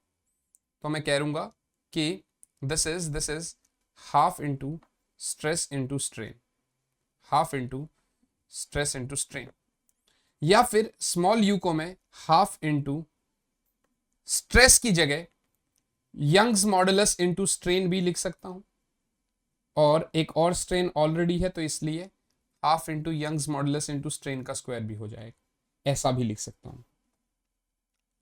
ये मेरे हिसाब से कॉन्सेप्ट आपको क्लियर है। बस अब इस कॉन्सेप्ट के ऊपर भी एक क्वेश्चन कराना बनता है, फिर उसके बाद हम आगे चलेंगे, ठीक है ना। ऑलमोस्ट चैप्टर हमारा खत्म है। कुछ इफेक्ट्स है जो हमें पढ़ने हैं इसके अंदर, कुछ इफेक्ट्स है जो हमें पढ़ने हैं इसके अंदर, मगर यहां तक एक बार देख लो आप लोग, फिर आगे बढ़ते हैं, फिर आगे बताता हूं कि कैसे करना है, क्या करना है, किस तरीके से करना है। हाँ जी बच्चे पार्टी, प्लीज ध्यान से देखिएगा, इसको अच्छे से देखिएगा।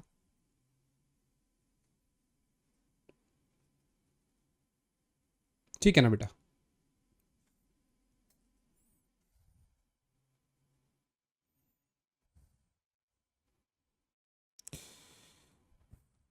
अब इसने सवाल हमसे क्या पूछा है बेटा?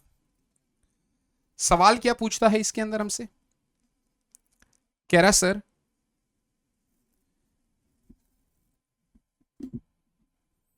Calculate the increase in energy of a brass bar of length 0.2 meter and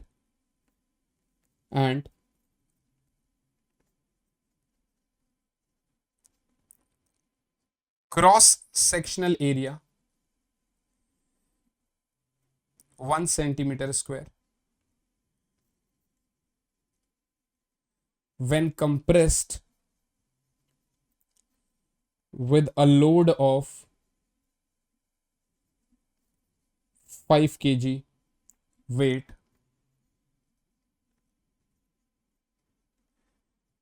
along its length.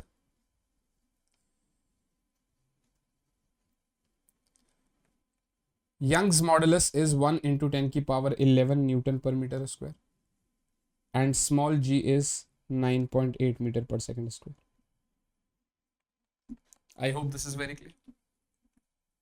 आपको मुझे बताना है एनर्जी में इंक्रीज ब्रास वायर का जिसका लेंथ दे रखा है, क्रॉस सेक्शनल एरिया दे रखा है, when compressed with a load of 5 kg weight along its length, Young's modulus दे रखा है, स्मॉल जी दे रखा है। आपको आंसर बताना है, क्या आंसर होगा। Let's see what best can be the answer for this. देखते हैं इसका आंसर क्या हो सकता है आप लोगों की तरफ से। हाँ जी बच्चों पार्टी, यस बच्चों।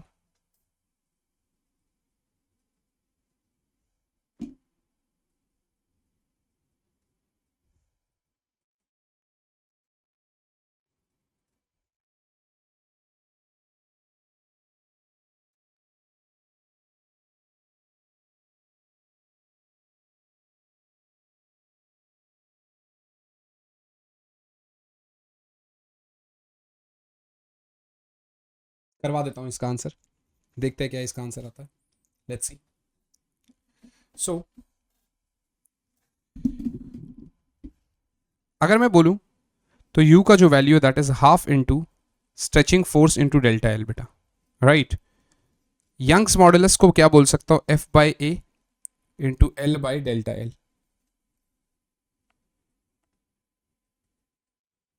हाँ कि ना। तो डेल्टा एल हो जाएगा आपका F by A into L by Young's modulus, तो ये हो जाएगा half into force into F L by A into Y, ये हो जाएगा F square L by 2 into A into Young's modulus. बस ये जब आपका आ जाए तो यहाँ से आप सारी वैल्यूज पुट कर दीजिए। 1/2 49 का स्क्वायर इंटू 0.2 बाई 10 की पावर -4 इंटू 1 इंटू 10 की पावर 11, तो ये हो जाएगा 2.4 इंटू 10 की पावर -5 जूल। ये ध्यान से देखिएगा बच्चे, यहां तक जरा प्लीज आप लोग ध्यान से देखिएगा, ठीक है ना।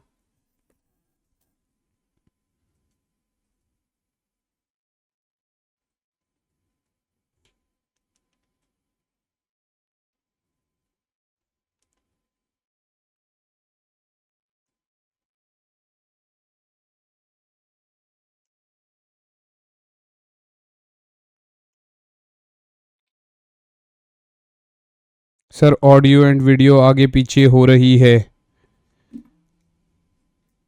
पॉइजन्स रेशियो क्या करते बच्चे, पॉइजन्स रेशियो, ये कोई जहर वाला रेशियो नहीं है, पॉइजन्स रेशियो बेटा, पॉइजन्स रेशियो। अब ये पॉइजन्स रेशियो क्या है बेटा, what is this Poisson's ratio? अगर देखा जाए तो देखिए, जब आप वायर को स्ट्रेच कर रहे हैं, लंबा तो होता है मगर उसका विड्थ भी तो कम होता है। तो यहां पर वही है कि वो जो लैटरल स्ट्रेन है और लॉन्गिट्यूडनल स्ट्रेन है, दोनों के रेशियो को पॉइजन्स रेशियो बोलते हैं। मैं आपको पूरा अच्छे से एक्सप्लेन करता हूं कैसे, ध्यान से देखना, ध्यान से देखना। मैंने बोला ऐसा, लाइक दिस, आपने इसको खींचा, खींचने के बाद ये थोड़ा सा पतला भी तो हो जाएगा, लंबा जरूर हो जाएगा मगर थोड़ा सा पतला भी तो हो जाएगा। मैं कह रहा हूं लंबा जरूर हो जाएगा मगर थोड़ा सा पतला भी तो हो जाएगा, थोड़ा सा पतला भी तो हो जाएगा। So if this is what, if this is, ये नहीं पूरा, अगर मेरा पूरा डी है बेटा तो ये वाला कितना हो जाएगा, डी माइनस डेल्टा डी। सो पॉइजन्स रेशियो को हम लोग कुछ सिग्मा से डिनोट कर रहे हैं, and sigma is the ratio of lateral strain to the longitudinal strain, to the longitudinal strain, lateral strain to the longitudinal strain। बेटा सिग्मा क्या है मेरे बच्चे, lateral strain to the longitudinal strain। I hope this is very very clear to you। तो sigma को मैं बोल सकता हूं बेटा, अब यहां पर लैटरल स्ट्रेन क्या है मेरे बच्चे, यहां पर लैटरल स्ट्रेन क्या है, that is minus delta D by D, क्योंकि डेल्टा डी कम हुआ है भैया, है ना, तो कम हुआ है तो नेगेटिव होगा। और लॉन्गिट्यूडिनल स्ट्रेन की बात करें तो, और अगर लॉन्गिट्यूडिनल स्ट्रेन की बात करें तो then in that case it is delta L by L, then in that case it is delta L by L। So lateral strain is like minus delta D by D और longitudinal strain is like delta L by L। तो sigma हो गया बच्चे, lateral strain मतलब minus delta D by D और longitudinal strain मतलब delta L by L और longitudinal strain मतलब delta L by L बेटा, राइट बच्चा पार्ट। तो सिग्मा हो गया minus L by D into delta D by D into delta D by D minus L by capital D into delta D by D। I hope this is very very clear to you all। क्या मेरी बात समझ में आ रही है, क्या यहां तक का कॉन्सेप्ट क्लियर है? नेगेटिव साइन ये बता रहा है कि लॉन्गिट्यूडनल और लेटरल स्ट्रेन अपोजिट सेंसेस में है, मतलब लॉन्गिट्यूडनल बढ़ रहा है तो लेटरल घट रहा है। So I can say that negative sign indicates that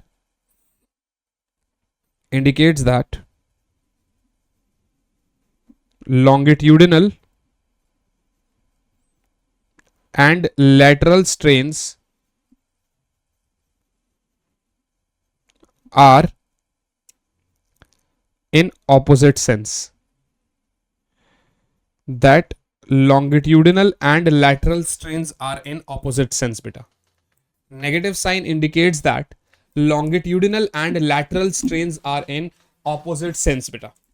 तो longitudinal and lateral strains are in opposite sense. Negative sign हमें ये इंडिकेट करके बता रहा है that longitudinal and lateral strains are in opposite sense बेटा। I hope this is very very clear to you all. अब हम इसके कुछ कुछ क्वेश्चंस कर लेते हैं बेटा, हम इसके कुछ कुछ क्वेश्चंस कर लेते हैं, जैसे कि पहला सवाल कह रहा है sir, a material has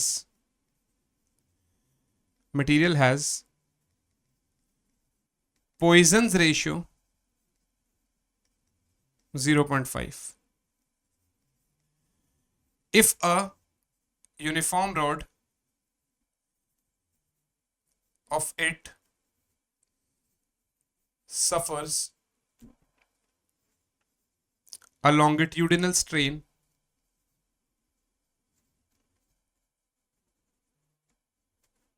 of 2 into 10 की power minus 3,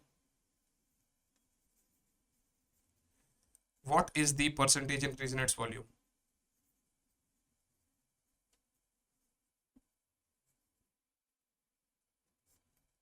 एक मटेरियल है जिसका पॉइजन रेशियो 0.5 है, अगर इसका यूनिफॉर्म रॉड लॉन्गिट्यूडिनल स्ट्रेन सफर करता है विच इज 2 into 10 की power minus 3, what is the percentage increase in its volume?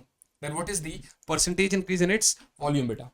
What is the percentage increase in its volume बच्चे? सॉल्व करना है आपको, लेट्स सी कैसे करते हैं आप लोग इसको, सॉल्व करना है आपको, लेट्स सी कैसे करते हैं आप इसको। हाँ जी बच्चा पार्टी, देखना तो यही है कि आप इसको सॉल्व कैसे करते हैं बेटा। यस बच्चा party, I will see how you guys are going to solve this. ठीक है,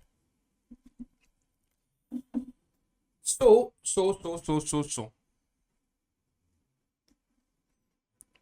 अभी डेल्टा एल बाय एल क्या है बच्चे? 2 into 10 की power minus 3। Delta L by L क्या है? 2 into 10 की पावर minus 3, क्योंकि उसने बोला है कि लॉन्गिट्यूडिनल स्ट्रेन क्या है। ठीक है, sigma which is Poisson ratio वो भी दे रखा है 0.5, ये भी ठीक है। अब सिग्मा तो क्या होता है? Lateral strain upon longitudinal strain होता है। अब सिग्मा तो lateral strain upon longitudinal strain होता है which is minus delta R by R, चाहे डी बोल दो चाहे आर बोल दो, upon delta L by L. तो यहां से डेल्टा आर बाय आर क्या हो जाएगा बेटा? Minus sigma into delta L by L, ये भी ठीक है, माइनस 0.5 इंटू 2 इंटू 10 की power minus 3 which is like minus 1 into 10 की पावर minus 3। हाँ कि ना? ये तो डेल्टा आर बाय आर है, ये भी सही है। तो इसका मतलब अगर कोई मुझसे पूछेगा कि सर वॉल्यूम ऑफ रॉड क्या है, तो मैं कह दूंगा v is like pi are square into L, यानी delta v by V into 100। अगर कोई मुझे बोलेगा तो मैं क्या कह दूंगा? 2 into delta R by R into 100 plus बेटा delta L by L into 100, right? या 100 को सीधा एक साथ ही बाहर निकाल दो, या 100 को सीधा एक साथ ही बाहर निकाल दो, delta R by R plus delta L by L into 100, ये भी ठीक है, ये भी ठीक है। तो इसका मतलब ये हुआ 2, अब डेल्टा आर तो क्या -1 इंटू 10 की power -3 plus delta L by L क्या है? 2 इंटू 10 की पावर -3 इंटू 100। अगर देखा जाए तो ये तो माइनस और ये प्लस यानी 0, इसका मतलब delta V by V into 100 0 है।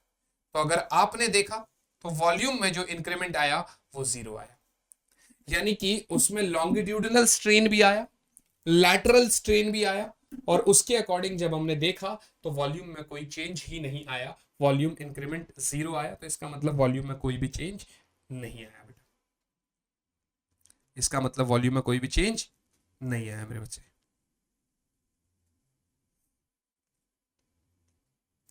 I hope this is very very clear to you.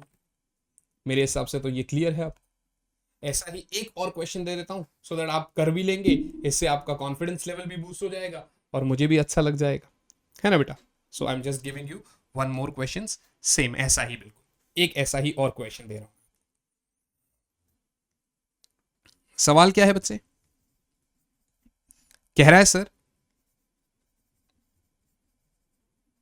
A material has Poisson ratio 0.2, ठीक है ना? If a uniform rod of it suffers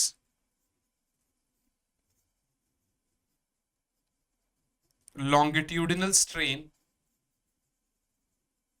4 into 10 की power -3, calculate the percentage change in its volume.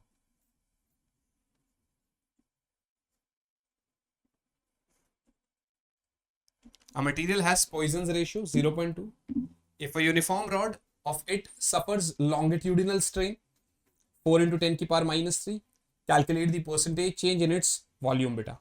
Calculate the percentage change in its volume मेरे बच्चे. तो इसके volume में कितना परसेंटेज चेंज आएगा ये आपको बताना है मुझे. Calculate the percentage change in its volume बेटा. Calculate the percentage change in its volume. Yes बच्चा पार्टी, क्या यहां तक समझ में आ गया बेटा?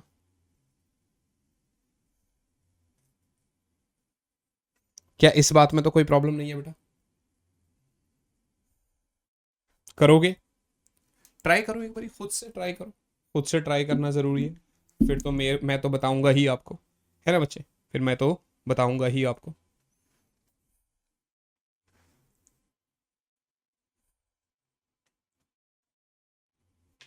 है ना बच्चे? फिर मैं तो बताऊंगा ही आपको.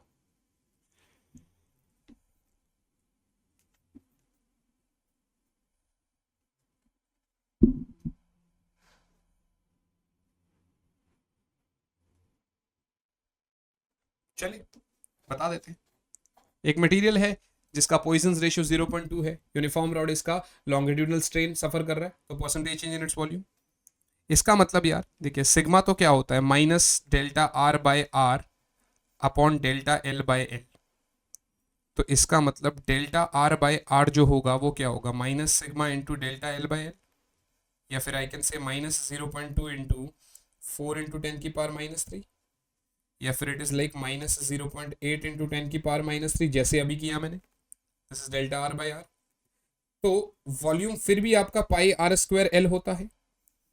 इसका मतलब delta V by V into 100 जो होगा फिर से वही है, 2 into delta R by R into 100, 2 into delta R by R into 100, या 100 को बाद में ही लिख लेंगे जैसे हमने पहले करा था, plus delta L by L into 100 बेटा. सो आई विल से 2 इंटू माइनस 0.8 इंटू 10 की पावर -3 प्लस बेटा delta L by L into 100. तो डेल्टा एल बाय एल कितना है, 4 इंटू 10 की पावर -3 इंटू 100. तो ये मेरे पास आया बच्चे 4 माइनस 1.6 इज लाइक 2.4 इंटू 10 की पावर -3 इंटू 100. 2 0 से 2 0 कट जाएगा, 0.24% हो गया. आंसर मेरा क्या आ गया मेरे बच्चे, 0.24%. मेरा आंसर क्या आ रहा है बेटा, इट इज लाइक 0.24% बेटा. तो जो मेरा आंसर है वो आपके सामने आ गया, विच इज 0.24%. मेरे हिसाब से अब इस वाले आंसर में कोई भी प्रॉब्लम तो नहीं होनी चाहिए. I guess it is like 0.24%. पक्की बात है बेटा, इसमें तो कोई प्रॉब्लम नहीं है बच्चा, इसमें तो कोई भी इशू नहीं है बेटा. हाँ जी बच्चा पार्टी, पक्का? ठीक है ना, चल सकते हैं अभी हम लोग. हाँ चलो बहुत सही है यार. तो पॉइजन्स रेशियो वाला कॉन्सेप्ट भी अपना फिनिश हो जाता है यहां पर. पॉइजन्स रेशियो वाला कॉन्सेप्ट भी यहां पर अपना फिनिश हो जाता है. और इसी के साथ हमारा ये वन शॉट होता है कंप्लीट. अब बस आप लोगों से इतना ही कहूंगा यार, इसको अच्छे से पढ़ लेना. बहुत सारे क्वेश्चंस कराऊंगा इसके, और आप टेंशन बिल्कुल भी मत लो. इसका एक क्वेश्चन सीरीज आएगा जिसके अंदर मैं एक सेशन के अंदर पूरे के सारे सॉलिड्स के क्वेश्चंस कराऊंगा. आई होप आपको मेरी ये क्लास अच्छी लगी होगी. मिलता हूं आपसे आप ही की अगली क्लास में. तब तक के लिए यार all the very very and very best बच्चा party. Bye guys, bye and yes, जय Hind.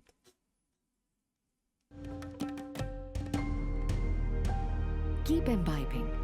We believe in you.